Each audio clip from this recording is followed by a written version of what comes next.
list is here, and this was a string, and we added a string to the list, and it was a string of strings, and each one of these is a separate string.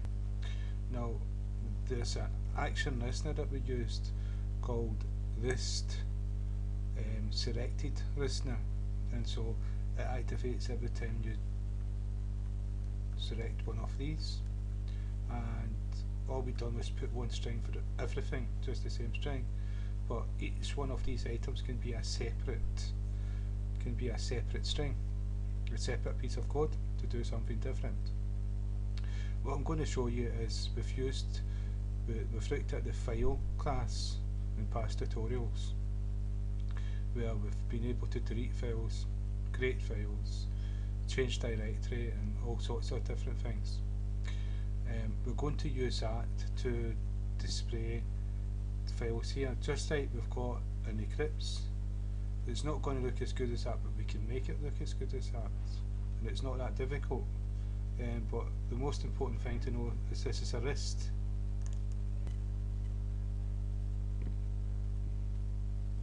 And so we can actually do this. We could make a Word document, and we could have like a list at the side where we navigate through the list to get to the file that we want to get to. Easy enough. And so what I'm going to do is show you what we've done. Like, that's the list that we had. I'm going to change this. I'm going to show you what we've done. I imported, see if we can see the imports.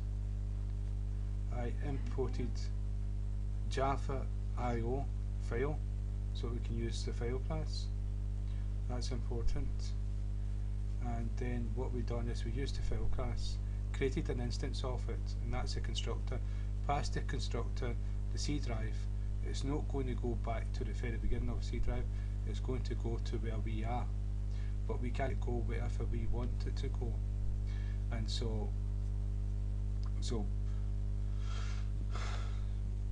we're not creating an inner class with a nominous class, we're actually going to access it. So we've given a name, and we just said dir, which is DOS for directory, that's what we use for directory in DOS.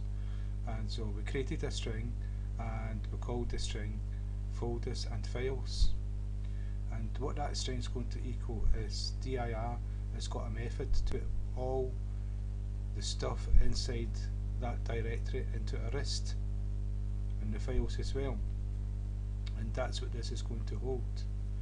And so that's us created a string to add to the list, and what will be added to the list is the folders and files in the directory.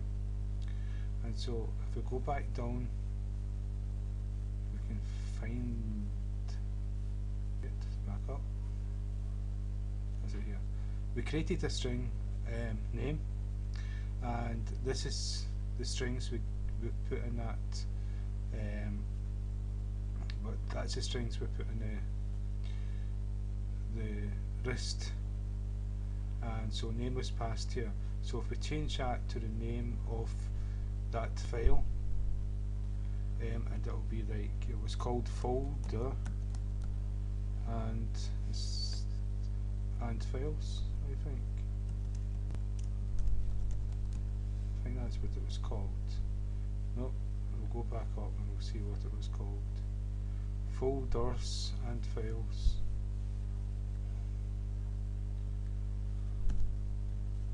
Okay, that's it called now. Now that list has got the files and folders from this directory here. And so if we save and run the program, and you'll see these three are three hidden files with a dot. It starts at the dot, that means it's hidden files. So you don't see these files, but you'll see this one, you'll see this one, you'll see this one, you'll see this one.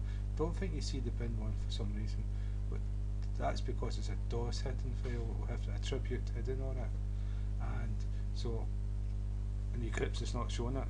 It can be the Eclipse code as well. So we've got the data.txt image and the source, and you'll see that's what we've got here, the data.txt image and the source. This one's hidden, and the tutorial, that's a directory and it's not showing that part of it. And so if we go back to here and say what we've got here is every single one of these is attached to the list selected listener. And so what we can do is we can actually put the code in for each one of these. And so I think I'll do that just to show you, because what we can do is we can have a list on a list. We're not going to do that now. So when you click on that directory, if it's a directory, the list inside that we put onto it will show the files and folders inside that folder, and then the folders inside there can have a list attached to them to show the files and folders. And so what you end up with something like you see is in commonplace, all the files and folders. So there's a folder in there, we can go to that folder and we can navigate through a file system. And so if I go down to the bottom, that's the action listener value changed and list selection event. And so we just put that there in, but we could actually test to see what was the name of the string. And so if the name of the string, let's see, was source, then we could actually put something out for source. I'm not going to do that now, but that's what I'm just showing you. So we can do all the things with lists. This, you may think, oh, that's not very important, but it is very important because we use lists all the time. We just don't realise that this is a list, that's a folder, and it shows you, it allows you to see everything inside it, and that's a list there. And so we can actually do that, and we can make it look as good as that. And it's not all that difficult, but we'll just go one stage at a time.